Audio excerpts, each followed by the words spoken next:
And I shoot my shot, it's the whole wild way it's going in. Cross niggas like Bubba Chuck, I never gave a fuck. Hook shot a hole like Kareem, but I never lead a bus. I hit that Ginobili with my left hand, all like, woo! Bitch, you weren't with me shooting in the gym? Wrong nights I perform like Mike. Anyone, Tyson, Jordan, Jackson, action. James Harden with the range on me, nigga, way back. Michael Jordan, 1985, bitch, I traveled with a cocaine circus. And you can live through anything if magic made it.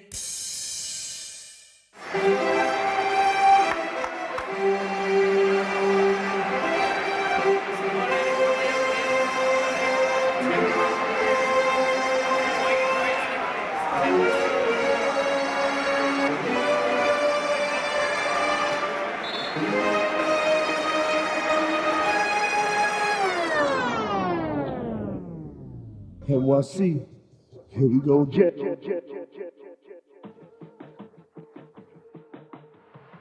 What up, my fellow Knicks fans? This is your guy Marcellus Ease. Don't panic quite yet. Now the weather is switching up on us. The sundresses are slowly going away and being replaced by North Face jackets, Tim boots, and Uggs. Oh, but you know what? With all that going away, at least our beloved New York Knicks are right on the trail to come on back. Yes, sir. Yes, sir. Let's believe that. We about to get it in. Now, this week's quick hits, I'm going to go over our rivals for this season. As the Eastern Conference this season is looking mighty healthy, and we have some old rivals that's going to be kind of relevant along with us this season that's going to make things a lot interesting. Plus, we also got new rivals from last season. We talked a lot of shit, but we're going to get to that. And also, I'm going to talk about mid-season trades. As in this year's past draft, we built up quite a few assets. We have a lot of things in the tuck as far as draft picks, and we have a deep roster this season. And with a few key pieces signed in long term, that's going to allow us to actually match salaries and perhaps trade for a very valuable asset. And we're also going to hear from the man himself, Kemba Walker, as he talked about how he reworked his shot during his career. And also he's going to give us an update on how that knee is looking and the history of it. And also, you know, I got to hit on Las Vegas because the disrespect is unreal. They predicted the Knicks to be at 41 or 42 wins for the season. Meanwhile, they gave the Celtics 46 wins over and under.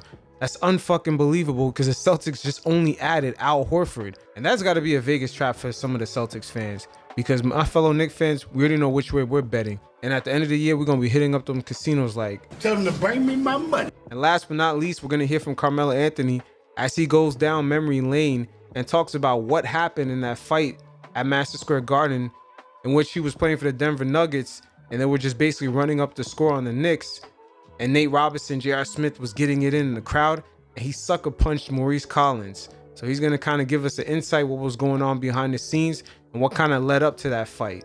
But before we get to my weekly quick hits, I want you guys to check out the description below, the PanKnick Discord community group chat.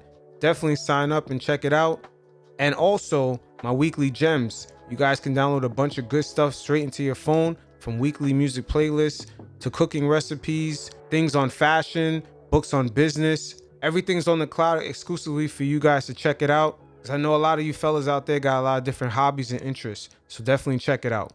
Now, back in 2019, I kept on emphasizing that the landscape of the Eastern Conference had changed once Kawhi had joined the Raptors. You saw Jimmy Butler also join the 76ers, and Kyrie was on the Celtics. And also Giannis started to mature and come to his own while playing for Milwaukee. So the top end of the Eastern Conference, especially in 2019, you can make an argument was much better than the top end of the Western Conference. And ever since then, as the years go by, we've seen certain players come to maturity, and the Eastern Conference from the middle pack on is starting to become a lot better. Now, why am I saying this? Is because this season the Knicks are going to have some rivals, new and old. And first, I'm going to start off with our main rival, which is going to be a newer rival for the Knicks, and that's going to be the Atlanta Hawks. I'm not sure if some of you guys seen, but this summer, I'm not really into the WWE wrestling, but Trae Young had actually been part of the WWE event in Madison Square Garden over the summer. He actually embraced this Madison Square Garden evil character that he wants to be. So Trae Young got to understand, especially after last season taking that bow in Madison Square Garden, the Knicks definitely are not going to let him escape with that. This season, especially with the rule changes where he can't get those ticky-tack cheap fouls, where he's running into guys, jumping backwards or leaning into guys anymore, he's going to get confronted, and it's going to be a lot more difficult situation because best believe we're not letting that fucking I'm bowing down, getting flowers like I'm a part of a Broadway play or whatever the hell he was saying. He's going to get pressed about that. And he's going to get pressed enough where his voice might even start switching up. That was a mistake, a general mistake. I raised my hands up, I said that, I'm sorry, and I apologise. I really am apologetic. Yeah, for Trae Young, this season is definitely not going to be the same, especially when we have Mitchell Robinson. If he could stay healthy, he could really be a force in the paint to provide that protection, especially with dealing with Clint Capella, who was talking shit as if he was a center, like he was a bona fide center or something, because every time he goes up against a real center, this guy is crickets. But there was a lot of shit talking from both of these guys, and the Knicks kind of alleviated some of the issues that they had last year as far as outside shooting and also having more protection at center. Once again, Mitchell Robinson will be back, and we could combine him with Nerlens Noel as long as those two guys stay healthy. But the Hawks are further along in their rebuilding phase than the Knicks are. They were the team that actually spent the most money in the 2020 offseason, and they also added this year Dion Wright to kind of alleviate Trae Young on the defensive end. And also, they're going to get a couple of key guys back with health, aka Cam Reddish. That's unbelievable. They just had him on the bench last year, but he was not healthy. And hopefully this year that team does not deal with as many COVID issues as they dealt with in the past. But they are a deep team. We seen last year even guys off the bench like Kevin Herter actually lead the Hawks past the 76ers, ironically. And they also have Lou Williams off the bench, guys like DeAndre Hunter. I mean, DeAndre Hunter, believe it or not, defensively especially, he's much better than Cam Reddish as far as playing for this team. Like, he's on a much better position to be a more useful guy right now for the Hawks than Cam Reddish.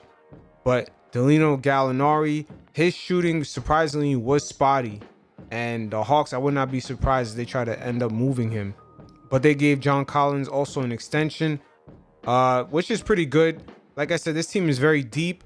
They also have a draft pick from 2020 and a Kongu that they also have to develop. But this team, once again, is very deep. Trae Young does not have to do as much scoring as he did before, but he will be playing the Knicks under different circumstances this year. We can spread the floor out with our shooting. Also, Mitchell Robinson can provide much better paint protection than we had before, especially with all the weight that he gained. He's not going to be getting tossed around like before. And most importantly, with Trae Young, he can't take advantage of the old rules like before, jumping into guys, leaning sideways, jumping into threes, like all this bullshit that he used to do.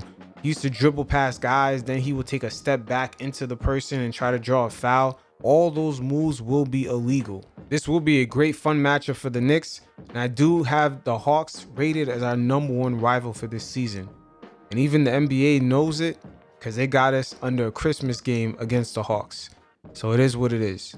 Our next top rival, which I have, is a rival that's been long awaited for these two teams to be relevant again, and that's the Chicago Bulls.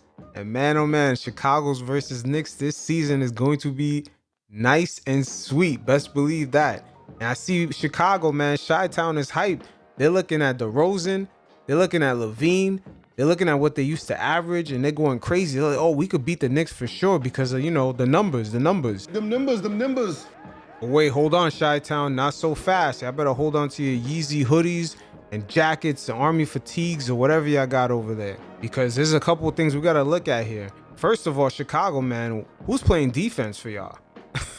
That's one thing I'm always asking. And some of y'all three-point shooting, I understand, man. Lonzo Ball doing his thing. His three-point shot does look a lot better. Are you guys going to be relying on that for the whole season? And I know you guys are loving your guards, especially with the combo offensively with Vucevic down low. I mean, you guys should put up a number of points, but defensively, we all know Vooch is your weak point. So that's been causing an issue for you guys all last year. Especially with Zach LaVine, you guys got to ask yourself, it took this guy so many years to at least win 4 games in a row. I still think he didn't win 4 games in a row yet, or maybe last year he did for the first time. But he was in the league for more than 6 years and never won 4 games in a row. So That's something, Chicago really has been struggling with, even to close out games. This team is not that good closing out games, and they turn the ball over a lot.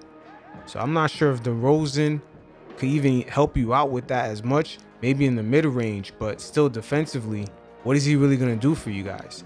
And also, with Chicago coming off their bench, who's shooting threes for this team? You guys are going to rely on that streaky young player that you got.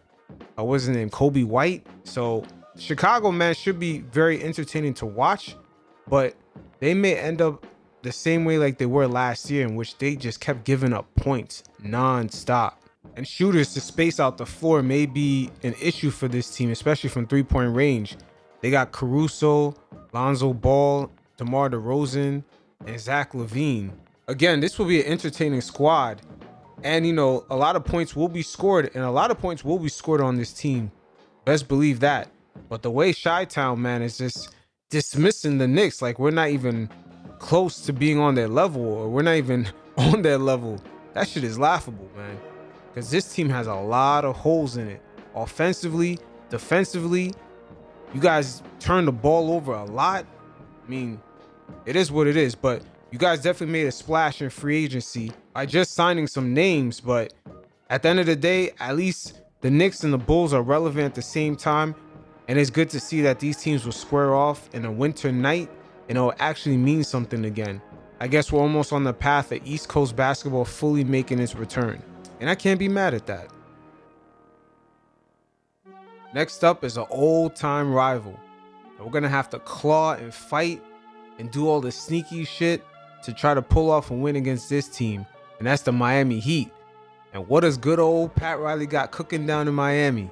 Boy, Pat Riley be working his players harder than North Korean soldiers, man. I mean, goddamn, Pat, you got the technology down there, but you got boots on the ground. Fuck all that, right? He had Jimmy Beans, man, look like he was about to Drago himself in the finals. I saw somebody at the sideline screaming, "Get him a Gatorade!" Nah, but in all seriousness, the Miami Heat are going to be a very tough team to beat. For starters, they actually had a whole off season to recover. So unlike last year when they just played in the finals in the end of October and then they quickly had to readjust and get ready for the start of the season by the end of December, they didn't really have that much recovery time. And you've seen how that team last year had to deal with a bunch of injuries. So they're going to be well rested and they're going to be pretty much ready for this season. And plus, the addition of Kyle Lowry is actually a missing piece that they needed, which takes a lot of pressure off of Jimmy and Bam. So that was a good addition for them. And also, I got to give it up to Pat Riley. Miami is actually very good at developing players in-house. You look at Tyler Hansborough and you look at Duncan Robinson. They just keep finding guys and keep developing guys that actually fit well in their system. And sneaky ass Pat Riley was able to steal PJ Tucker from the Milwaukee Bucks, which is probably the biggest mistake of the NBA offseason, is the Bucks letting him slide. That didn't make any sense. But the Miami Heat are going to be a much improved and much well-rested team coming into next season. So our Knicks got to be very disciplined against a team like that. And they got to stay very well conditioned. Sort of like the North Korean soldiers when they be slamming their head through the bricks, man. We got to be like that going up against that team. Because they're going to be trying to win by any means necessary. As we've seen in one of our matchups against them last year, how Jimmy Butler kind of faked an injury. And then he was like looking at the camera and smiling. See, because they understood that the refs didn't have much respect for the Knicks because the Knicks are considered a young team. That was before the Derrick Rose trade, when we had that loss against Miami when RJ kind of missed that layup. So they kind of understood that. So that team is willing to pull all types of tricks to win, man. We got to be careful with a team like that. Good old Pat and Jimmy boy, man. There's something else. And finally, one of the main last rivals I'm going to get to before my notable mentions is going to be the Brooklyn Nets. And boy, oh boy, this is a complicated situation with these Nets. I tell you that. First of all, I'm going to say this. Kevin Durant is by far the best player in the league, in my opinion. But in New York City, Julius Randle gets more love than Kevin Durant. There is no doubt about it. I just realized you the fucking king of New York. Now, before I get to the roster constructions, I'm going to say this about the I was about to say the New Jersey Nets. I should call them that. I'm going to say this about the Brooklyn Nets. They're sitting in a king's position from a roster standpoint, but also at the same time, they're sitting in a position of scarcity. It's very weird. And only Kyrie and KD can find themselves in this situation. But this team is. First of all, KD's invested into this team as he signed an extension with the Nets. But James Harden could opt out at any moment. And at the same time, with this Kyrie situation, it draws a lot of eyes on James Harden as the pressure on him kind of mounts up. See, James Harden was kind of sitting quiet, just being kind of the ride-along guy. But now all of a sudden with Kyrie out of the picture, it's like, yo, you better help Kevin Durant get to this promised land. And meanwhile, at the same time, Giannis does not even have the pressure of winning a ring since he already won one. So Giannis can actually operate more free this season, almost at a position where he has nothing to lose while going up against the Nets. See, James Harden has never even reacted well to pressure. So now he has to deal with Giannis, which is already a player that does not even agree with James Harden. They kind of have beef. But Giannis is at the unique position where he could go up against these guys with not a care in the world, which is dangerous for them. It's almost like when KD and James Harden go up against Giannis and Chris Middleton, Giannis and Middleton will be almost playing like a team that has nothing to lose, but yet they're the champions. This is a very weird dynamic that the Nets are in. And at the same time, the Nets are heavily invested into this team because they'll be repeat yearly offenders of going over the luxury tax, which is already another penalty on top of it. So not only did they double down by signing James Harden onto this team and going deeper into the luxury tax, meanwhile, while not being able to sell any tickets for the 2020 season, now they're going to be a repeat tax offender, which is already another penalty by the league. The percentages go up every year you go over the tax. If you go over the tax 3 out of 4 years. So the Nets are definitely in line for that. So they're going to be paying those penalties. And at the same time, they're already in year 3 of this whole Kevin Durant, Kyrie kind of movement to Brooklyn.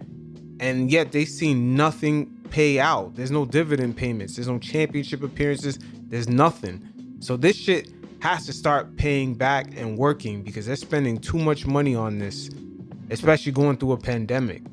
And now James Harden, he thought he was going to be along for the ride along, but now he's going to be, the New York media is going to be looking at his ass like crazy, saying, hey, James, what are you doing? Where were you on this last second play? You can't hide around like last year, blaming it on a hamstring injury. Is this yet another playoff disappearance, James? See, once the media starts kind of formulating these things around James Harden, we got to see how he's going to react to that pressure. And based off the way he reacted in Houston when it came to playoff pressure or just last minute crunch time pressure, the shit wasn't good. And James Harden has not formally yet been introduced to the New York media. Let's make no mistake about it. He's been hiding behind Durant and Kyrie. And now with Kyrie gone, there's going to be more spotlight focused on him. Now this brings me back to the Knicks versus the Nets this season. And it's more than just looking at the rosters. Oh yeah, the Nets got Harden, they got Durant. You have to understand this Kyrie situation throws a monkey wrench into this whole thing because the Nets are a very top heavy team. I mean, their team right now looks like the fucking old man Avengers, where they got to get LaMarcus Aldridge and Paul Millsap. I didn't even know Paul Millsap was still in the league. So at center, this team is very weak, and that's going to be their very weak point. So Mitchell Robinson should be feasting on this team. They have nobody to really guard the paint but those two kind of bulky old power forwards. And if this Kyrie situation continues to play on like how it is now all season long, James Harden will begin to feel that media pressure, critiquing his every performance. And that's going to start weighing in on this guy because he has a track history of this. And best believe there's a reason why he didn't sign his extension yet. So he can still opt out. And the New York media will begin picking at him. Hey, are you going to extend with the Nets? Are you going to extend with the Nets? What about your performances in crunch time? Why are you not doing this? Why are you not doing that? That's why I said this season is more than just looking at the roster with the Nets, especially going up against the Knicks. You got to look at a lot of other factors, especially internally with this team, which is supposed to be a very top-heavy team. and their ownership has paid out a lot of money, especially through the pandemic, not selling any tickets, and they're not seeing any return on investment. Giannis already got his ring, so when Giannis goes up against Brooklyn, there's no real pressure on him to beat this team, because no matter how he's judged, he's already a champion. So he has nothing to lose going up against the Nets, which is very dangerous, number one. And the Knicks, in a way, will be playing the Nets in a similar situation as the Bucks. Of course, we're not the defending champions, but we're free to do us. The Nets are going to get critiqued in a way because for the amount of money they spent and for the things that, especially the New York media, assumed that the Nets would be the talk of the town, they got to start seeing results.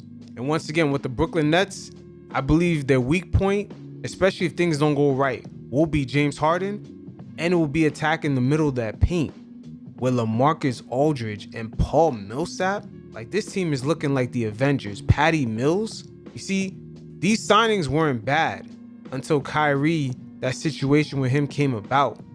That's going to cause a major issue, and especially due to the fact that they can't replace Kyrie this season. So once again, the Nets are operating from a king's position roster-wise, but at the same time, they're kind of operating from a place of scarcity, especially when they're trying to buy guarantees like an NBA Finals championship, which owners like Steve Ballmer and the Clippers, they understood that that's not possible, especially in a city like New York, where the energy is one of one, the fan base is one of one. Everyone's seen that energy, how it looks like, how it feels when they saw game 1 between the Hawks and Knicks last season in the playoffs. It can't be duplicated. It can't be purchased or sold. It's truly one of one. Now, here are a few teams I would say that are not necessarily marquee matchups going up against us. That's because of the timetables that we're in. We're either ahead or behind these teams as far as rebuilding mode to making a truly contending team. But first, I'm going to start off with the Toronto Raptors. This team in the future is going to be very interesting. But right now, they're dealing with Pascal Siakam. If he's an overrated, overpaid player that they have right now, he's not really living up to his contract the past 2 seasons. But Toronto this year are actually playing home games in their home city. That makes a big difference because players actually get a stable place to live. They don't have to travel as much. Toronto, I think, traveled more than any other NBA team last season because even the games that were in conference, they had to take a flight to. So their season last year was very unpredictable, but I think this team is a sleeper team, low key. I mean, they got Fred VanVleet, who still, is doing his thing. OG Anunoby is actually coming along great for this team. He actually has some crossover moves. His passing skills are up. His shot making ability is up. And then low key, man, Toronto, they got another steal in the draft, man. They were able to get, I think, the 4th or 5th pick. They got Scotty Barnes, which he's going to be a real official player. Once he gets his NBA body, this guy is going to be a serious problem. But the Toronto Raptors, they're a young team, man. They're still very interesting. Another notable mention is the Philadelphia 76ers. Even though this team should be on their championship trajectory right now because this team is basically built to do it. And they're going to have to take advantage of Embiid, especially his next 3 to 4 years, because he might not be healthy after that. But they're just still holding on to this whole trust the process system by holding on to Ben Simmons. They need to let that shit go already. That is pretty much done. They're fortunate still right now to have a decent team, even after letting Jimmy Butler go, which is obvious now that they should have kept him. But this is still a very good team because remember last year Embiid was out and they still finished first. So Philly just has to build up Ben Simmons' trade value and perhaps get a shooter for him. Because right now, even with Ben Simmons on the team, I think they have a young player, Maurice Thybulle. They still don't have that perimeter shooting. And that's really what's hurting this team. Because keep in mind, last year they got killed by the Hawks by Kevin Hertier. I mean, he came off the bench and just pretty much smoked that team and closed that series, which is very odd. But when the Knicks do go up against Philly, it'll be great if we could just outshoot this team, especially with Kemba Walker. If he continues shooting his threes at an efficient rate, same thing with D Rose, Quickly, Evan Fournier, Toppin. I mean, we pretty much could shoot this team out the gym because they don't have any perimeter shooters like that. But defensively, this team is a problem, especially inside the paint. Mitchell Robinson don't get into foul trouble with Embiid, but Embiid is a superstar in the league. This guy can pretty much dominate. But once again, the 76ers are built to go to a championship. they're way ahead of us as far as the rebuilding stage. But due to the fact that Ben Simmons, even though currently he's playing with the team, but he's still not getting along because he clearly got kicked out of his first practice. So it is what it is. We'll see how this plays out. But so far, it's still not looking good with Ben Simmons, and especially with a coach like Doc Rivers. In his last 10 years, his resume is not really that good. And he has lack of an imagination, especially making mid-game adjustments. And the last team I have in my honorable mentions is the Boston Celtics. They basically added Dennis Schroeder due to the fact that he couldn't get the contract he was looking for. And they added back Al Horford. They changed their coach into their GM. They got rid of Danny Ainge because of lack of an imagination. I mean, it's real strange that Las Vegas has his team winning 46 games and the Knicks only winning 42 games. You know, something doesn't add up. This team wasn't even better than us last year. There's too much emphasis on Jason Tatum and Jaylen Brown lifting this team up to the next level, which they haven't really done. Remember, in the bubble, they barely got past Kyle Lowry and Fred VanVleet. And Pascal Siakam was playing like shit that whole series. So we have yet to see these guys elevate and go on to the next level. When they didn't have pressure on them that year that Kyrie was injured and they went to the Eastern Conference Finals against LeBron, they had no pressure on themselves. So, of course, they performed well. But once that pressure came on, these guys that very next season did not even perform anywhere near the same. But individually, of course, like many young players in the NBA, they put up great individual stats. They're sort of like in their early days of just collecting, you know, individual accolades. But as far as lifting a team up to the next level, they haven't really got there yet. And the Celtics low-key are in rebuilding mode. So last season, the Knicks were way better than this team. I don't know how Las Vegas has this team still up on 46 wins, but I think that may be a trap. And of course, once again, I always say this, a lot of media members, especially the NBA media members, are based in Boston. So, of course, they give this team a very good rep. But as you guys seen earlier in my segments, we had a New England-based beat writer question what's going on in Boston really, because that question has never really been asked these past couple years, because that's a team in flux and in rebuilding mode. I expect the Knicks to pretty much dust this team during the regular season, even with Tatum and Jaylen Brown. Of course, these guys are highly talented players, but I don't believe with the roster that's been constructed around them, especially just adding Al Horford, is going to really make a difference. So the October 18 deadline has came and went for the rookie extensions for a lot of the draftees that came out that 2018 class, and the Knicks did not offer Kevin Knox that extension at all, so he will hit restricted free agency this upcoming summer. Now, unfortunate for Kevin Knox, he was supposed to participate in Summer League this past off season. He did come down, I believe, with COVID, so he was unable to participate. It would have been great to see him in that, to see if he could separate himself from some of the amateurs that were part of that tournament, so we could see at least, you know, what has he been working on during the off season. It's very unfortunate for him. Hopefully he can at least start, you know, showing up during the regular season to at least make a bid and make a case to stay on the team.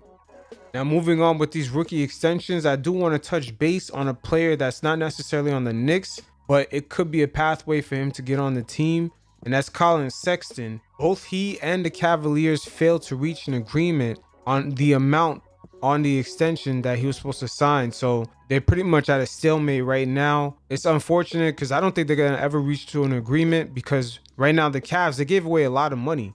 First of all, they gave money to Jared Allen, and they gave money away to Larry Marketing, over $67 million. So Colin Sexton is fighting for over $100 million extension, and he won multiple years on that. So it's going to be hard for the Cavs to even justify not giving him a decent amount of money, because they already gave those two players who didn't even do half of what Sexton does a good amount of money.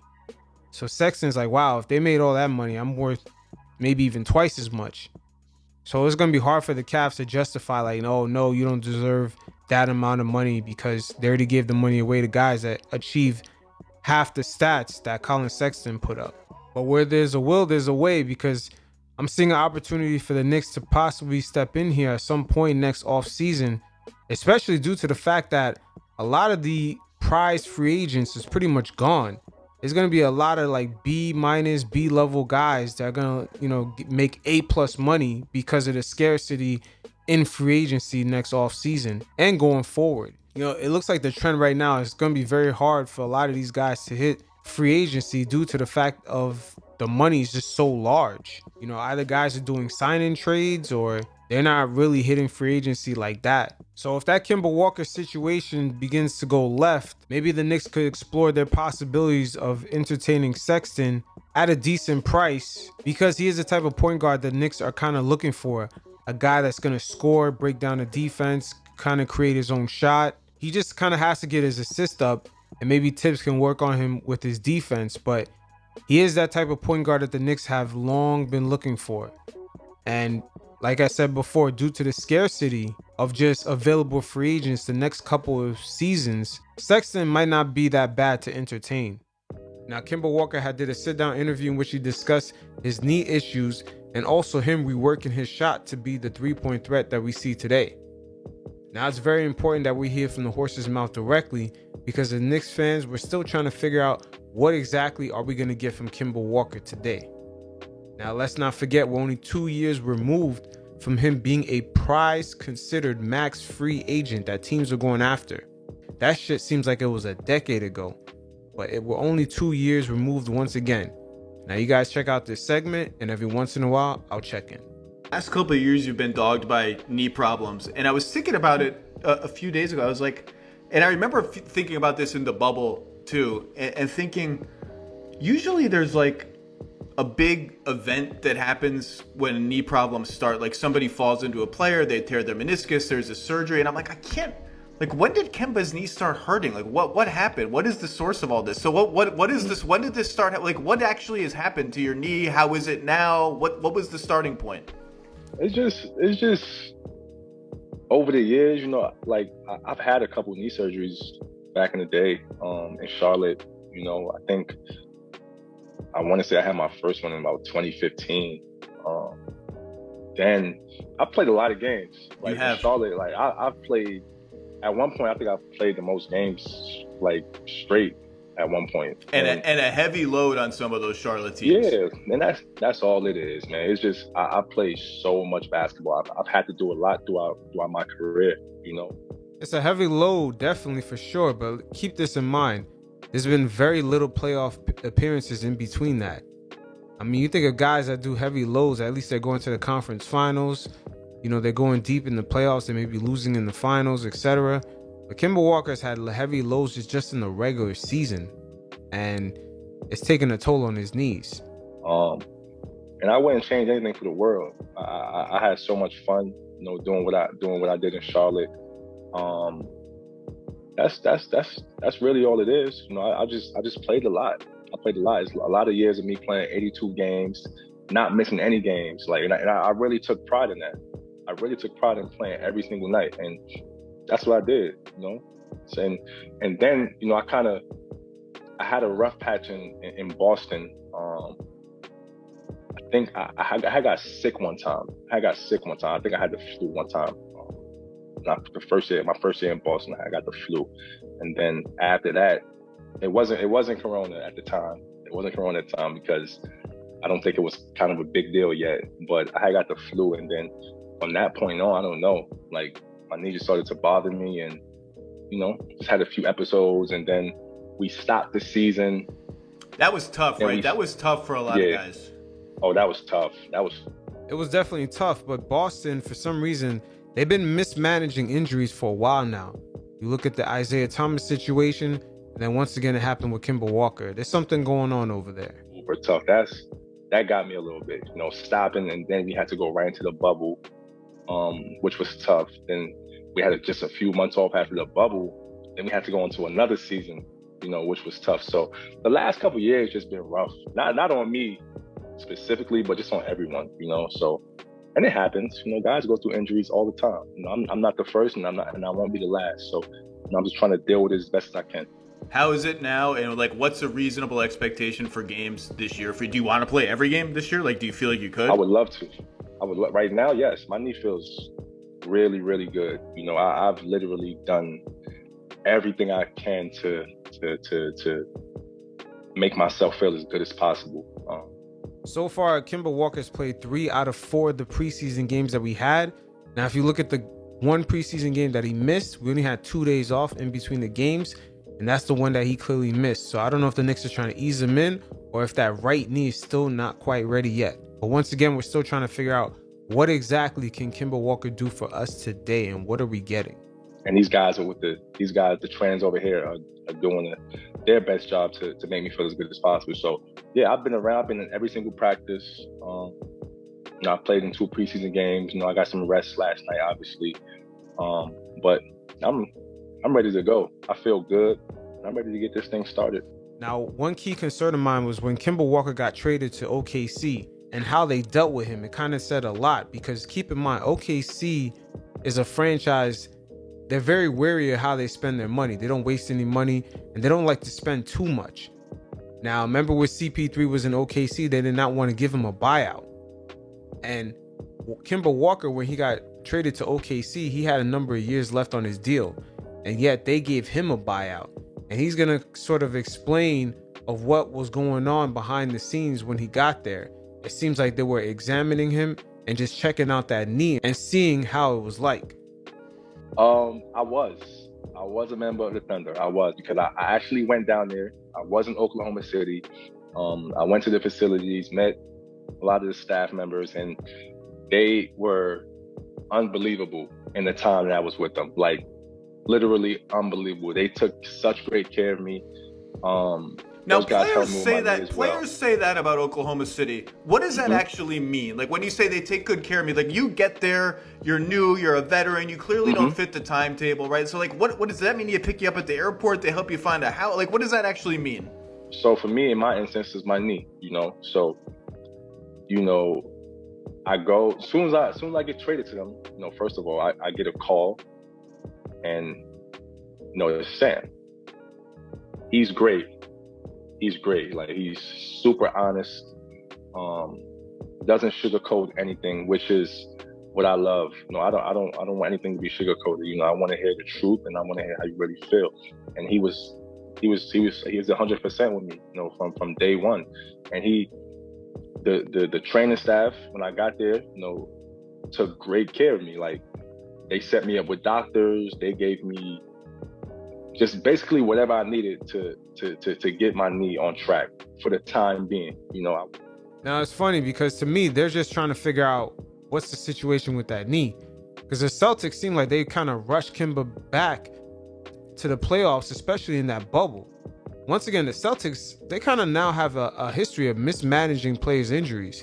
You look at how they let IT kind of play himself out of his own career, and how they managed Kemba Walker, especially coming back in that bubble, as they felt the pressure was on for them to try to go after the NBA championship, especially due to the fact that at the time the championship was considered wide open because of that bubble atmosphere. With them for long, I might have, a month maybe? But for that month, like, I was on the phone with these guys all the time. Like, and they were always calling and, hey, Kemba, how you feeling? Do you need anything, this and that? And that's great. That's great. They didn't have to do that because, obviously they knew that I wasn't going to be staying there, So they didn't have to do that, but they did for the time being, and I respected that a lot. Now, let's also keep in mind that the Knicks do have connections to OKC, because one of the people that's working under Leon Rose, Frank Zanin, one of the scouts, he used to work right under Sam Presti in OKC. So they do have a relationship there with that franchise. As you could look at our past 2 drafts, we have made moves and making swaps with OKC. Especially, I believe, in this year's draft, we made at least 2 swaps with OKC. So there is a relationship there, but you also got to ask yourselves, did the Knicks have inside information on what was going on with Kemba? Were they kind of involved in that buyout? Because they did give Kemba a little hefty price on that 1-year deal. Boston, I don't know how much you want to answer this, but why is there something always just seems off in the water in Boston? Like, and everyone blamed it on Kyrie a few years ago. Then Kyrie leaves, and it's still it just feels like there's angst. there's a lot of angst all the time. Like even Brad steps down, Darren steps up, Danny steps down. Marcus Smart missed a flight today. You had the thing in the bubble where there was like Marcus was screaming at people in the locker room and it got out. Like, why is there always something muddy in the water there? You know, it's funny how Zach Lowe asked that question because a lot of the NBA media, I always say this, a lot of them are based in that New England, Boston area, especially with all those damn schools in Boston, you know, just breeding all those writers, those beat writers, and those people who cover the league. Now, it's funny because Zach Lowe, he has a lot of history. He even grew up in that New England area, raised in Connecticut. He went to school, I believe, in Maine or New Hampshire. So he has a lot of history in that overall New England area. And I'm pretty sure he probably reps the Celtics. I'm not sure about that, but his background says he possibly does. But it's funny he asked that question about the Celtics because they've only really added Al Horford. They lost perimeter players like Kemba Walker and Evan Fournier, but yet Vegas has them at 46 win total. And they have the Knicks at 41, 42 wins. That's amazing right there. I'm still kind of perplexed about that. I don't understand. Boston didn't do anything to improve. And Jaylen Brown and Jason Tatum didn't really quite take the steps necessary to bring that team to the next level. And even when they did have talent around them, they were barely able to even defeat the Toronto Raptors after losing Kawhi Leonard. So the Celtics are still an unproven team. I still believe a lot of the NBA media, which is Boston based, is still trying to convince us that Jason Tatum is some sort of star that's going up to the next level. And it seems like they're doing more convincing than just fans overall reacting based off what they see on the court. But it is what it is. I just went off on a tangent for a second, but that's just something to keep in note, you know, just keep in mind. I have no idea, man. I can't really answer that. Like, I don't know. I am who I am. You know, I feel like I am like the absolute most positive person there can be, you know. I come in with a great attitude all the time. Like, I'm always smiling, I'm always uplifting, and my time there was great. You know, I had great teammates. Like, I talk to those guys all the time still to this day. Like, to be honest, I didn't know that I was going to be traded, you know. And I even seen stuff like, oh, we had a mutual agreement on the trade. Like, I even seen like peaks. I seen something where they said people from my camp, and I don't know, man. Yeah, that's going to be a tough battle for Kemba Walker to fight because, once again, a lot of the NBA media is based out of Boston, and they're going to say what they have to say, and they're going to create the narratives that they're trying to create. And it's hard to go against them. And you can look at what's going on with Kyrie. A lot of the hate that Kyrie gets is from the sentiment of how the people in the Boston area feel that how he left the team. So it is what it is. I am who I am, and that's where I wanted to be because that's where I was. You know, I never wanted to be a guy who got traded. Like, I just not something I was even thinking about. So I can't tell you. I don't know. And that's also a franchise that's in the middle of being in rebuilding mode, and they don't even know it. They got rid of the GM and Danny Ainge because of lack of innovation. He had all them damn picks, all them assets, and he still didn't make a trade for any superstar. He was kind of 0 for 3 on Paul George, Anthony Davis, Kawhi Leonard. Just no innovation from the Celtics at all. They're kind of stagnant. It is what it is. And they actually promoted their coach, who is actually unproven, and they actually made him the GM. I mean, he got the good coach label real quick, but he's really unproven even as a coach. But now all of a sudden he's supposed to be a GM managing personalities when he clearly could even manage the personality between Kyrie, Jason Tatum, and Jaylen Brown. Now this season it's going to be very important, especially particularly for Kemba Walker. If his right knee, it doesn't really provide him with the burst that he needs to attack the hoop, especially, you know, to break down the defense to get other guys open. That jump shot is going to be really important for Kemba Walker, especially from 3, to space out that floor. So he was asked about his jump shot, and us as Knicks fans, it's good to get a overall background and understanding of how certain things came about to give us a better understanding of what exactly are we going to get out of Kemba Walker today. Now, at that time of your career, people would go under screens on you. Your jumper was considered a liability. And I've written this before. I think what you have done with your jump shot is the biggest and most radical transformation of any player's jump shot that I think I've ever seen. Steven Silas told me this story. I don't know if it was your pre-draft workout or you just got into Charlotte. He was an assistant there, and you were shooting NBA threes, and you know, everyone's trying to like impress people at these workouts. Like, you know, I'm just trying to. I don't. Even if you're struggling, you got to put out a tough, you know, bravado.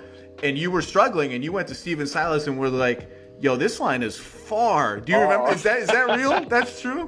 That's real. That's definitely true. Yeah, because you know what? For my pre-draft, I was shooting NBA threes, but I was like in this little gym in Long Island. So I guess it just wasn't the same, you know?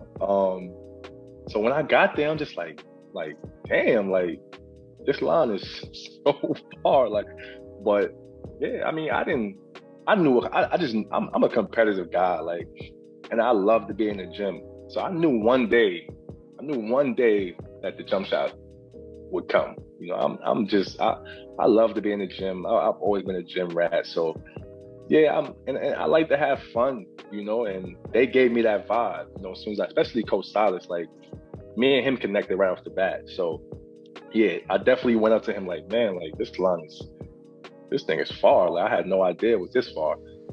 That's a funny story, right? But there's your jumper coming along, right? And there's the transformation from guys are going under on screens on me versus X years later, it's like, oh, we can't give him an inch of daylight from 25 feet out. Like did you ever think you'd get that far? Nah. I mean, I feel like I would be able to knock it down. Maybe like consistently shooting spot jumpers or something like that. But like, no, like off the dribble and, you know, some of the shots I've made over my career, like, I even kind of surprised myself a lot on some of those shots. I'm gonna be completely honest. But I put the work in. You know, I put the work in, man. Like every single day, in the summer times, you know, in the mornings before games, the next day after games, like. And it wasn't easy. It wasn't easy because No. the Charlotte coaches told me, you know, we had to rebuild parts of his jumper. You know, he used to shoot off his heels. We wanted him to shoot off the balls of his feet. And I remember, I don't know if it was Cliff or somebody told me, X months into that, he came up to us. He's like, "This isn't working for me. I don't want to do this." Yeah. And they had to send you. Yeah. They had to basically send you to Cliff and be like, "Go tell it to Cliff and see what he says." Yeah, right? Coach Hetz. Yeah. Coach Hetz too. I went to him. I was working with Coach Bruce. Bruce yeah, Kretzer. man. I'm shooting like. I've been shooting this way for so long, you know, my whole life. I'm shooting this one way, and then Coach Bruce, he comes and he's like, you know, move the ball over, move it over. So, you know, he got me shooting differently, and it's hard. You know, I'm trying to shoot this way consistently all the time now. And the first couple of months, I'm just like, can't. Like, I'm missing too much. Like, because before I actually met Coach Bruce, you know, I had this feeling of myself, like, okay, I'm ready to work on my shot and I'm ready to shoot the ball well this year. Like, and then Coach Cliff is like, all right, I'm bringing in the shooting coach, Coach Bruce. He's gonna help you. I'm like, huh? Like, okay. So, you know, we're working, and I'm missing. And the season is getting closer and closer, and I'm just still missing these shots, and it's just bad. So I went to Coach Cass and I'm like, Coach, I don't think I can't do this anymore. Like, I'm ready to just go back to my old shot. Like, I'm ready to go back to this old looking shot that I've had. I've been shooting this way for such a long time. I'm used to shooting this way. So he's like, don't talk to me, talk to Coach Cliff. So I went to Cliff's office. I'm like, Coach, like, I don't think I can do this anymore. And he's like, nah. He's like, you know what? Let's make a deal. He's like, just give it a few more months. He's like, just give it a few more months. Just keep working with Coach Bruce, and, you know, we'll just go from there. And I'm like, all right. Like, all right, that works for me. So, you know, we kept working, and I want to say we played we had a game in Milwaukee early on that year, I believe, and I think I hit about 3 threes. I'm like, all right, like, okay, a little something, you know. And then we had another game right after that, I think in Miami. I think I hit about 4 threes. So I'm like, okay, this might be working. This might be working. And, you know, it was all about confidence and, you know, just repetition. And that's what I did, man. You know, I worked so hard on it, and me and Coach Bruce were just always in the gym. And, you know, I just started to believe in myself, believe in him. The confidence started to come, and it just kind of took off from there. And we start to see the difference, because if you look at Kemba Walker in between the 2015 and 2016 season, his 3-point percentage went up by at least 7% and has never went back down ever since. So it is what it is. Once again, we're definitely going to need Kemba Walker this season, especially if that right knee does not provide that burst, because just watching him early in some of these preseason games, he doesn't have the same burst like he used to. And we're going to need him to space out that floor and be that 3-point threat. So it is what it is. This was a great interview by Zach Lowe with Kemba Walker. I'll leave the link down below. You guys should definitely check it out. Some great questions asked, and just getting an overall background on Kemba Walker and what to expect this season. Now, the Knicks this past offseason have actually reshuffled their cards and aligned themselves to be in a position in which they could possibly make a mid-season trade for perhaps a superstar player. Now, as we all know, this upcoming season there's going to be available players like possibly Bradley Beal or even Damian Lillard. But like I said before, the Knicks have reshuffled things around to actually put themselves in a position to perhaps go after these guys. And what I mean by that is that even though we sign guys like Derrick Rose, Kemba Walker, Alec Burks, and Nerlens Noel to multiple year deals, this actually sets us up to actually match salaries to perhaps make a trade for a superstar, especially when you combine this with the fact that the Knicks also reshuffled the deck on their draft picks. I mean, if you look at our future draft picks, we have a future first in 2022 from Charlotte. We have our own first, and then we have a second round pick from Charlotte and our own. And then in 2023, we have Dallas first pick and we have our own. And then in 2023, we also have 4 second round draft picks. So we have a lot of assets to move around in case we make a trade for a superstar. The only bad thing I would say about this, and it doesn't have to be Dame exactly or Bradley Beal, but I'm just saying, just know the acquisition cost of a superstar today is very high. And that's due to the Jrue Holiday trade, in which the Pelicans were able to get 3 first round picks out of it. So ever since then, the cost of acquiring particularly a superstar is very high. You could look at the Anthony Davis trade, which 5 first round picks, including current first round picks, were traded. And the same thing occurred for the Paul George trade. So the cost of acquiring a superstar today is very high. And when you look at all the draft picks the Knicks could possibly give away and a player or two who can match their salary, you also got to look at some of the young assets that we already have on the team, like RJ Barrett, Quickly, perhaps Grimes, or even Knox. Some of those guys may be pieces that have to go along with some of these first round picks that we have, and some of the guys that we have that are already on our roster with high salaries, like perhaps a Derrick Rose who's locked in for a few years, or Alec Burks, or Nerlens Noel. The package is going to be a combination of a few of these things. And I know a lot of the fan base doesn't want to hear that RJ Barrett would have to go to get perhaps a guy like Dame, but you'll be a fool not to think so. Because right now, the leverage is on the side of the teams that have the superstars. They're going to get a lot for them. So just keep in mind that if things begin to go left in Portland and we hear that Dame is on the trade block and the Knicks are interested, just don't be too shocked if RJ is on that list of assets to go along to get Dame. That comes with the territory. And like Fat Joe, he keeps saying, yesterday's price is not today's. That's usually true because today's price is always going to be a lot higher. So it is what it is. So Carmelo had got with Wallow and Gilly the Kid, and he talked about the kind of backstory behind that 2006 fight at MSG that involved J.R. Smith, Nate Robinson, and how he kind of sucker punched Maurice Collins. So he kind of explained the backstory with that. And just keep in mind that around that time, Melo was kind of fighting an image issue. When he first came into the league, he was doing his thing. He actually led the Nuggets to the playoffs for the first time ever, especially as a rookie. But then his sophomore season, he kind of ran into situations where he kind of ran into that, I still got to get love from the hood type mentality. He kind of had to get over that. He got caught with weed at the airport. That was his homie's backpack. But then he walked through the security. He went back to his neighborhood and he was just hanging out with, some of the fellas. But then they took the footage of him hanging out with them and they put it in a rap video, which was called Stop Snitching. So he had a few issues with his image, and then also the drunk driving incident with J.R. Smith. But he kind of talked about you know, his backstory, and just kind of shed light on what went on in that infamous battle on December 15, 06 at MSG. You guys check it out, and every once in a while, I'll check in. You know what's crazy? Like, my mom still lived on the block when I was in the league, when I got drafted. And I used to be like, Mom, we moving. She's like, nah, I'm not going nowhere. This is what I know. This is our neighborhood. And we've been here forever. I'm not leaving. So every summer I would go back. I'm gonna get to your question. Every summer I would go back. I would be in my neighborhood, in my block. Because that's when I come home. No, because that's where I'm from. Yeah. Forget what my mama was. Okay, okay. That's where I'm from. I'm coming home to show love to the hood. Yeah. And that was the energy that was kind of coming down from Allen Iverson. Allen Iverson was getting a lot of love from the fans because, you know, he repped where he was from. And it provided a lot of inspiration, particularly from some of the places where some of you fellas are from, or just Melo is from. You know, of course, that hood love. But we've seen how sometimes that can get you caught up.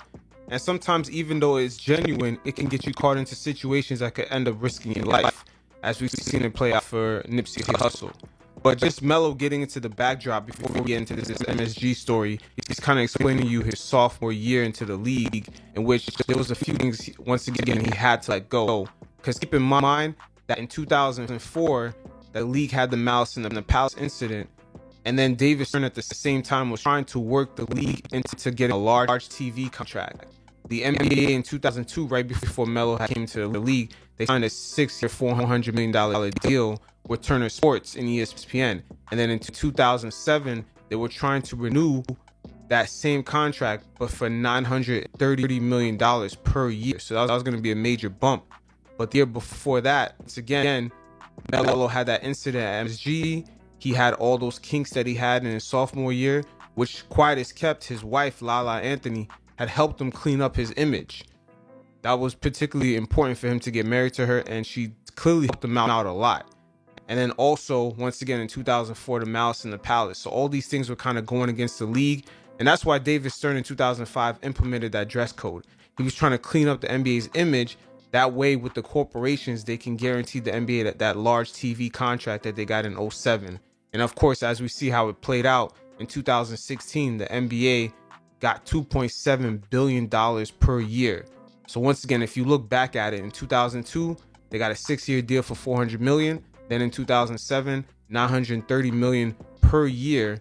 And then in 2016, they got $2.7 billion per year. So you see the differences and how much that image matters to the corporations, because they're not going to give that amount of money away if the NBA kind of has this thuggish image, which kind of came off that Allen Iverson era, in which Allen Iverson was getting, you know, a lot of love. He was basically the NBA's rock star, but they didn't want him to be the figurehead of the league. You know what I'm saying? And as I got older, I started feeling like survivor's guilt. It's like I made it, but I feel guilty for making it when leaving y'all back here. So I brought everybody with me to the draft. I probably had 35 people at the NBA draft from BMO and New York. Out of those 35 people, probably 15 of them dead right now. So I had to deal with that. And now that's not nothing to do with basketball. And when I got to the NBA, I still carried it like that, is my point. I ain't care about basketball. I'm here, I made it. I'm already good. I shook David Stern's hand. Right. I got a Denver Nugget jersey. Right. I'm cool. Like, I don't give a fuck what happens after this. Right. And my niggas had the same mentality. Nigga, we here now. Right. Let's go. It's go time. We going. I stayed back in Baltimore my first year, 2 years in the NBA. People don't notice David Stern had to call my agent and tell him, get him out of there. What is he doing? Right. He doing stop snitching videos. You know what I'm saying? It was. I remember that. Yo, it's funny how Melo could clown about that now, but that was some serious shit back in the day. He actually did not do the stop stitching video. He was just hanging out in his neighborhood, and then people were just recording, and they end up using that footage in the stop snitching video. And just like Lala back in the day that flipped that Melo image that he was kind of messing up, Melo's PR team currently were able to flip the situation with him not being able to get an NBA job into an opportunity to provide motivation to people with his new book, Where Tomorrows Aren't Promised. and he's able to provide that, you know, inspiration, and they're able to monetize it also, which this is pretty much what it's all about. You got to get him out of there, champ. Nigga just dropped 30 last night. Don't be telling on niggas. Yeah, yep. Fuck y'all doing out here. At that moment, it was like, I had to really start taking basketball serious. Yeah. Because the shit started happening. It was fucking Crazy. Yo, I had weed charge, I had a DUI, I had to stop snitching. That DOI was on J.R. Smith, man. J.R. Smith was wilding back then. I had the argument with Larry Brown. Nigga You know, on TNT out the hood like, turn that shit up. But that was We the ain't in West moment. Baltimore. We ain't in East Baltimore. We at the bottom, nigga. Stop snitching, you bitch ass niggas. Yo, Gilly be wildin', but you guys definitely check out $1 Million Worth of Game. I'm gonna leave the link below to this interview. Gilly and Wallow, man, they're killing it. They like Melo. You just David scored Stern 35. Like, that was the moment. Get that nigga out of That was the moment, but that was the moment where it became the hero and the villain. Braun became the hero. I became the villain. They needed to play off of that. But also, I became the villain, but I became a loved villain. I had street love. Oh, yeah. Any hood. Once again, that street love, that's off that Allen Iverson energy. That was an energy that was really, really going throughout the NBA around that time, especially in the early 2000s, man. That Allen Iverson, he's like the first Mick Jagger, the first rock star of the NBA. And once again, Melo is just one of the babies off that Allen Iverson tree, sort of like the way Trae Young is a baby out of the Stephen Curry tree. And he basically tried to follow and imitate that energy. At every hood, but I embraced it. Right. Yeah. And that was a difference. So I didn't know how to be the hero. Right. You know what I'm saying? I knew how to be the villain. Right. And that's the only thing that I ever known until I had to get older, 4 or 5 years in the league, and realize like, Nigga, you tripping. nigga, this shit could be taken away. Yeah. But when David Stern told me in the last incident was the fight in the Garden. We had a Now, that was a backdrop to Melo introducing the fight into the Garden. The reason why, once again, it was important for Melo to introduce that, it shows you what his mentality was before that fight into the Garden, what he was trying to fight off and just kind of change his image. And once again, just going back to early part of the interview when he talked about how he was introduced to the league, you know, the rival to LeBron, the villain.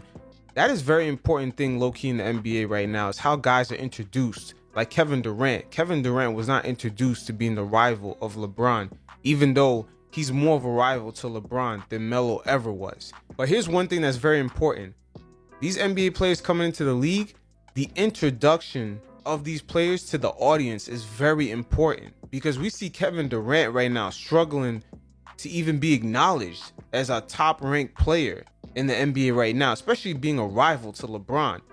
And even Stephen Curry, subconsciously, people don't think of him as a rival to LeBron because he was never introduced into the league that way. He was like, what, a 6th, 7th overall pick? And then Kevin Durant was like a 2nd pick to Greg Oden. They just never were introduced as a rival to LeBron. But Melo, for some reason, because he was introduced to that guy to rival LeBron, he's still even considered a big name, even though he's out of his prime right now. So once again, that introduction to the NBA audience is very important. These storylines, people sometimes overplay them, say the league is too focused on the storylines. These things are very important because it actually sways the audience into how they're going to view that player's career going forward. fight in the Garden. And it was a brawl. And I get suspended for 15 games. Wait, hold on. What happened though? Wait, I remember this, but I don't. This shit's now clicking in my mind. I'm gonna give you the short story. Right. So Denver playing the Knicks in the Garden. Isaiah Thomas is the coach. Yeah. Isaiah got beef with George Karl. Yeah. Right. Now that's interesting. I'm not sure if some of you fellas knew that, but Isaiah Thomas having beef with George Karl. And we know Isaiah Thomas, man, he got that, infectious smile. He's kind of charismatic. But that motherfucker low-key, man, is a snake. And when I say snake, I mean, I don't really necessarily mean he's going to snake you, but that motherfucker will try to clap you when you're not looking, man. I mean, even as an NBA player, man, he had his ways. And a lot of players in that league did not like him. But, you know, he's trying to get back in the good graces of the NBA because he is an all-time player. In my opinion, I have him right behind Magic Johnson for all-time point guards ever. So I don't know what the fuck the beef is. They got beef. So in the game, Isaiah looks at me and say, yo, nobody go to the hole. Like, you crazy, nigga. Nobody better not go to the hole, right? We on the free throw line, the ball comes off, goes down the court. We get the rebound, fast break. We throw it to J.R. Smith. Now, we up. We busting their ass. We blowing them out. J.R. gets in about to do something crazy on the break. And all I see is the kid run full speed down the court and grabs J.R. out the air. And he's talking about Nate Robinson, by the way. When that happened, J.R. get into it with him. Now, I'm looking at Isaiah. Yo, you a sucker for that. Like, you know what I'm saying? Like, you don't do no shit like that. You a sucker for that. Like, you. But he's known for that, Melo. You know that. I'm pretty sure a lot of those NBA legends, they tell you, man, around that time, you gotta watch that motherfucker, man. He's smiling in front of your face, but yo, he got his ways, man. You gonna get yours. Like, you a sucker for that. And now JR and Nate Robinson is in the crowd. So now I run over there, the coaches, everybody grabbing me, players grabbing me, and I'm like, nobody touch me. Like, and I think Jerry Jeffries or somebody grabbed my neck, like, and I blacked. Yeah, Jared Jeffries is ready to turn up on you too, man. Best believe that. Melo knew that too. Jared Jeffries was willing to take it to that Ron Artest Malice in the Palace level. And the kid from Philly. What's his name? I ain't gonna do all that. But the kid, They talking about Maurice Collins, man. Melo completely sucker punched that motherfucker. And once again, that shows you Melo's mentality at that time. He did not really care about his image like that. And once again, you know, shout out to his wife. I don't really like to talk about these players outside of the court, but his wife really helped him out a lot when it came to his image because she already came from a media background and she understood the importance of his image. As throughout his NBA career, you see that they really care a lot about their branding. And that really comes from her, particularly in this Melo situation. you know what I mean? No, don't worry about that. Yeah, man, you Stop can. snitching. Stop snitching. Man, we can pull this shit up on YouTube. This So I'll nigga- let you do that research. Yeah. So he said some crazy shit when I walked, but in the heat of it. It would take a Philly nigga. It would be a Philly nigga. Say He something, said something like, "Bitch ass he said nigga." something like, he said something fuck you running down here like you gonna do something for it, like that. Yeah, Philly shit. Oh, Yeah, you say some shit like that, man. You some shit's gonna go down. And I had the coach was on me, like with an arm, and I knocked his hand down, and at that point I just swung, like. Yeah, Melo said, fuck my image. I'm supposed to rival LeBron right now, but fuck all that. I'm gonna let my pride speak. And once again, that's that Allen Iverson energy. Just getting that love from the hood, man. A lot of guys was falling for that. And David Stern, he's not like Adam Silver where he's gonna let these players do whatever they want. Because his eyes was on the bag. And a lot of these players, I don't think they were even noticing that the NBA was trying to negotiate bigger deals. And that's pretty much what that dress code was all about. A lot of the players still bitch about it today, but no one's really bitching about that money where guys off the bench are making $10 million plus per year. Connected, and as I'm connected, I see 3 niggas is coming this way. So I'm like trying to get back. And Jared Jeffries is one of them motherfuckers coming that way. He was ready to take Melo's head off. And anyway, long story short, David Stern suspended me out of everybody 15 games. Everybody else got like 6 games, 7 games, shit like that. And I go speak to him like, why you do me like that? What did he tell you? Man, your rap sheet. A rap sheet. Look, NBA rap sheet. And also the fact that Melo is an NBA kind of asset. He's a figurehead. You know, he's supposed to rival LeBron. See, David Stern was looking towards the future. Melo might have, Melo at that time, low key, he was doing a lot more than LeBron was. I think he should have been Rookie of the Year. He led his team to the playoffs as a rookie. So Melo at the time, he was viewed as the person that was going to rival LeBron or even perhaps get further than LeBron was earlier in his days. Because if you look at the first few years Melo was in the league, particularly that 08-09 season going up against Kobe in the Western Conference Finals, Melo was doing his thing. And he couldn't just go out there and go fuck up his image. NBA shit. You want to be in the streets or you want to be in the NBA? Mm-hmm. This is what he told you. That's what in his office. You want to be in the streets or you want to be in the NBA? You fucking with a corporation now. You doing stop You snitching. gonna leave that alone. I know who you with. I know where you live at. I know where they live at. I know when you close your eyes. I know when you wake up. Damn. David Stern, man, that's one good thing I would say about Stern. A lot of the shit that's going on today, guys in the middle of the contracts, Ben Simmons, Kyrie Irving, yo, David Stern would have put all that shit to bed. He's not Adam Silver on that, like, oh, let's have a little player, empowerment. There's nothing wrong with that, but it gets tiring after a while, and especially when it's affecting the bottom line, especially the fan bases. A lot of the fan bases are getting turned off with a lot of these guys in the middle of their contracts acting like divas. Damn. So I'm like, and I know what they doing. He's telling me, I know what they doing. Either tell them to stop or you got to cut them off. And I'm like, damn, like how the fuck? Like that's when I knew NBA was part of the feds. Yo, of course, Melo would say some shit like that. But of course, nigga, they're paying you a lot of fucking money, man. Of course, my G, they're gonna know everything you doing. You a major figurehead of the league at the time. He was going to be that guy to rival LeBron, which they already knew LeBron was going to be the face of the league because LeBron was already, crafting his image to being that guy. You know what I'm saying? That's when I knew. They got him in there. And the little one with the little 4-5. He told me, he was just like, man, he said, I gotta make an example out of you. I gotta make an example out of you. Damn. And that's the difference between David Stern and Adam Silver. But it is what it is. You guys definitely check out the interview below. I'll leave a link. And definitely check out Melo's book, Where Tomorrows Aren't Promised. It's a very good flip by his PR team to take that situation which he was struggling to get on a team, and they were able to flip it into a good positive message, particularly for those in the hood and even people that come from different circumstances in which they could even gain some motivation from.